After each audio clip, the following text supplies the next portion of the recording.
The example of U-110 is different in that respect because everything worked the same way. So they were forced to the surface.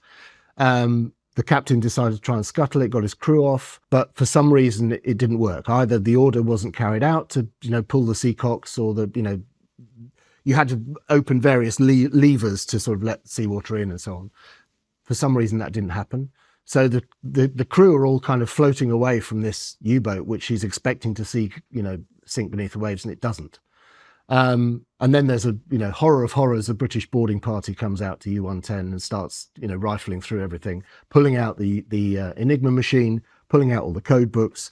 This is a huge boon for the British, absolutely huge. I mean, it's been lauded as one of the great British naval victories. Up there with Trafalgar. And in terms of the significance for what comes later on, I think that's probably not mistaken. That's not misplaced. And how come the Germans didn't realize this? The Germans back home, hadn't realized that this had happened. It was kept pretty secret, and they had the whole thing that there's a huge operation on the British side to prevent the Germans from realizing that Enigma was being read all the way through the war and in all theatres. So there's an interesting example, I think, in the Mediterranean, where Enigma had told them that a certain German ship was, in a certain place in the Eastern Mediterranean, and it was duly sunk.